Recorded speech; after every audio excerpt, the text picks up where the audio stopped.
রাত্রিকালীন একটা আপডেট নিয়ে আপনাদের সামনে চলে এলাম। কয়েকদিন ধরে আপনারা খেয়াল করেছেন যে লালমনিরহাটে ব্রিটিশদের একটি এয়ারপোর্ট ছিল যেটি এখন পরিত্যক্ত, সেটাকে ডেভেলপ করে বাংলাদেশ চাইছে যে তাদের নিজস্ব একটি বিমান ঘাঁটি তৈরি করবে। অবশ্যই যুদ্ধের ওঠানামার জন্য সেটি ব্যবহার করা হবে।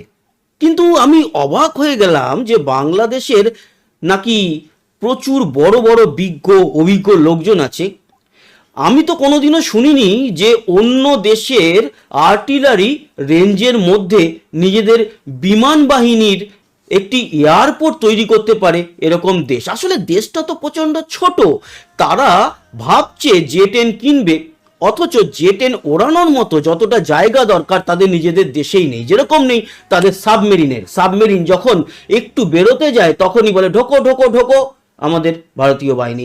আমাদের এই যে রাফেল বা এই ধরনের যে যুদ্ধ বিমানগুলো রয়েছে, এই যুদ্ধ বিমানগুলো ওড়ার যতটা জায়গা দরকার আমাদের কাছে আছে, আমরা সেগুলো মেনটেন করি। কিন্তু কোনো অন্য দেশের সঙ্গে জড়িত বর্ডারের আর্টিলারি রেঞ্জের মধ্যে অন্তত পক্ষে আমরা আমাদের বিমান ঘাঁটি তৈরি করি না। অসম্ভব একটা সাহসিকতার পরিচয় দিয়েছে বাংলাদেশ। সেটা কি? লালমনিরহাটে তারা এয়ারবেস তৈরি করতে যাচ্ছে ব্রিটিশদের সেই ফেলে রাখা, যখন কিনা ভারত এবং বাংলাদেশের সীমানা বলে কিছু ছিল না, টোটালটাই ভারতবর্ষ ছিল। আর এখন দুটো দেশের সীমানা আছে এবং বাংলাদেশের বেশ কিছু মানুষের একেবারে ঘোষিত শত্রু হচ্ছে আমরা ভারতীয়রা, তাই না? হ্যাঁ, অনেকে কমেন্টস দেখেছি আমি, অনেকে বলে যে না, বাংলাদেশে এত মানুষ ভারতকে চায়। আরে অত মানুষ চায় কোথায়? কমেন্ট বক্সে তো সবসময় শত্রুতা ছাড়া কিছুই দেখি না। যাই হোক, পাগলের সুখ মনে মনে আপনাদের দেখাই যে পাগলের সুখ মনে মনে করে লালমনিরহাটে তৈরি করার পর সেটার ভবিষ্যৎ কি হতে পারে আপনাদের দেখাবো পুরো বিষয়টা কি। প্রথমে আমরা যাচ্ছি একটা ম্যাপে, তারপর আর্টিলারি নিয়ে কথা বলবো, ঠিক আছে? এবার দেখাই আপনাদেরকে এই যে এয়ারবেস তৈরি করতে চাইছে সেই জায়গাটা কোথায়। এই আমাদের পশ্চিমবঙ্গ দেখতে পাচ্ছেন, ভারতের কথা বাদই দিলাম, সে আমাদের বিশাল দেশ। শুধু পশ্চিমবঙ্গেরই সঙ্গে এখন এই মুহূর্তে প্যারালালি চলার মতো ক্ষমতা বাংলাদেশের নেই।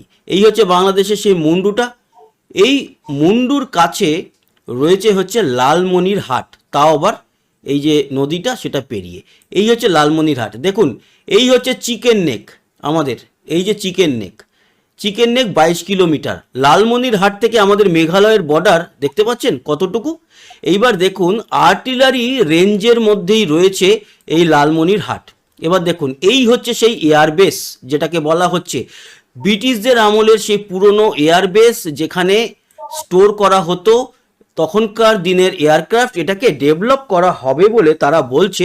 আর এদিকে প্যারেড গ্রাউন্ড এখানে এখন করে কিনা জানি না। এই হচ্ছে কিছু হেলিপ্যাড গ্রাউন্ড রয়েছে। এই হচ্ছে পরিত্যক্ত একটি এয়ারপোর্ট এবং এখানে একটি রানওয়ে আছে, যে রানওয়ে থেকে বিমান ওঠানামা করতো, এখন অবশ্যই করে না। আর এখান থেকে বিমান ঘোরানো হতো। উল্টো দিকের চেহারাটা দেখুন, উল্টো দিকের চেহারা হচ্ছে এই মুহূর্তে এই হচ্ছে গিয়ে ধানি জমি হয়ে গেছে উল্টো দিকে, যেখান থেকে এয়ারক্রাফটকে ঘোরানো হতো এখানে রানওয়েতে নেমে। এই লালমনিরহাটের খুব বেশি দূরে নয়, 12 থেকে 15 কিলোমিটার দূরে আমাদের মেঘালয় বর্ডার।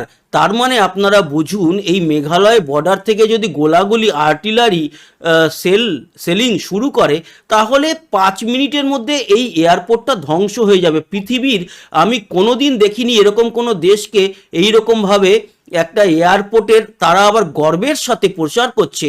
আপনাদের আর একটা জিনিস দেখাই, এখানে আপনারা দেখলে আপনাদের ভারতবাসী হিসেবে ভালোই লাগবে। এই নদীটা না পেরিয়ে, এটা কিন্তু মেঘালয় বা বাংলাদেশ ভারতের বর্ডার, এর দিকটা মেঘালয়, এখানে রয়েছে আমাদের মেঘালয়ের একেবারে বাংলাদেশ সংলগ্ন বর্ডার। আর এখানে আপনারা দেখতেই পারবেন যে প্রচুর জিনিসপত্র রয়েছে।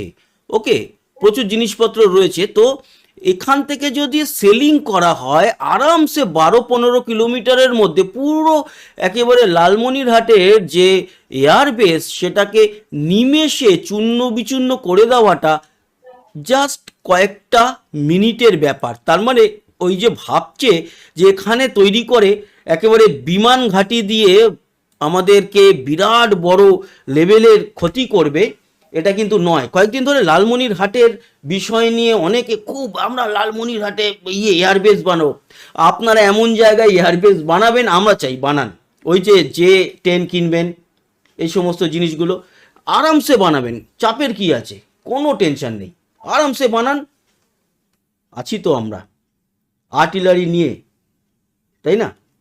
আচ্ছা, পরবর্তী আমাদের যে বিষয়টা সেটা কি, এই যে আর্টিলারি, এই আর্টিলারির সঙ্গে আপনারা একেবারে নর্মাল ওয়েতে সীমান্তে যুদ্ধ করতে পারবেন, কিন্তু এই আর্টিলারি বোফোর্স থেকে শুরু করে এত বড় বড় আমাদের জিনিসপত্র রয়েছে, যেগুলো আমরা ওই মেঘালয় বর্ডারে লাগিয়ে দিলে আপনাদের লালমনিরহাট যে এয়ারবেস, সেখানে আপনারা জেট নিয়ে আনুন আর যাই কিছু আনুন না কেন, নিমেষে এখান থেকে আর্টিলারি ছুড়বে। আর ওখানে 5 মিনিটের মধ্যে যত এয়ারক্রাফট থেকে শুরু করে পুরো ধোঁয়া ধোঁয়া করে দেবে হচ্ছে গিয়ে এই লালমনিরহাটের এয়ারবেসকে।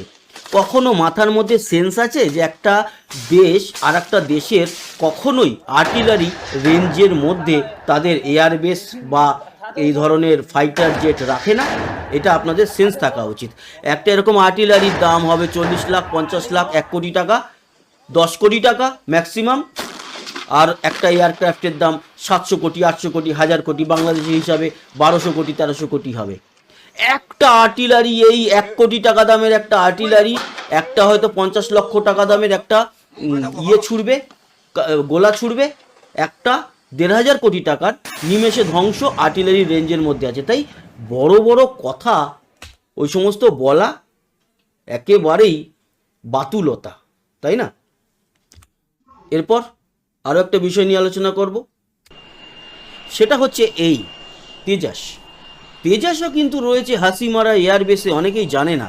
আচ্ছা, তেজাসের এই যে একটা মিসাইল দেখতে পাচ্ছেন অ্যাটাচ করা রয়েছে, এই মিসাইলটা কিন্তু নিয়ে একবার উড়েছিল এবং মিসাইলটা লোডেড ছিল।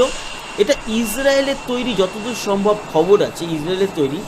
এটা নিয়ে তেজাস উড়েছিল, যদিও হাসিমারাতে কিন্তু এই মুহূর্তে, হাসিমারা শুধু নয়, কলাইকুণ্ডা, আমাদের এখানে পশ্চিমবঙ্গের অনেক এয়ারপোর্টে এই বিমান মানে যুদ্ধ বিমান রয়েছে। আগে থাকতো, এখন আরও বাড়ানো হয়েছে, তার কারণ থ্রেট রয়েছে। ওই যে বারবার বলছি, আমরা কাউকে ছোট হিসাবে, শত্রু হিসাবে আমরা সবাইকে বড় মনে করি। তো এটা উড়েছিল, তারপর যখন এটা নামে তেজাসটা, সেই মিসাইলটা তার কিন্তু হার্ড পয়েন্টে লাগানো ছিল না, হয়তো কোথাও টেস্ট করতে গেছিলো, হয়তো মিসাইলের মধ্যে শুধুমাত্র টার্গেট ছিল, কোনো রকম কোনো এক্সপ্লোসিভ কোনো মেটেরিয়াল ছিল না। হয় অনেক সময় প্র্যাকটিসের জন্য এগুলো কাজে লাগে, শুধুমাত্র ওই পাইপটা গিয়ে আঘাত করে, কোনো রকম ব্লাস্ট হয় না। তো ওইদিকে দেখুন, ওইদিকেও নেই, এদিকেও নেই। আচ্ছা, এগুলো কিন্তু আবার মিসাইল না তলায়, ওগুলো হচ্ছে ট্যাঙ্ক, মানে তেলের ট্যাঙ্ক, আরও বেশি বিমানকে উড়িয়ে নিয়ে যাওয়ার জন্য। তো এই মিসাইলটা, এটা আমার মনে হয় মিসাইলটা কোথাও মারেনি, যদি পরবর্তী সময় খবর আসে সেটা আলাদা ব্যাপার। যাই হোক, এই বিশেষ আলোচনাটা আপনাদের সঙ্গে ছিল, তার জন্য আপনাদের সঙ্গে এই রাত্রিবেলায় এলাম। সবাই ভালো থাকবেন, সুস্থ থাকবেন, আর প্রতিনিয়ত আমরা খবর রাখছি এই বিষয় নিয়ে। আবার দেখা হচ্ছে, টাটা।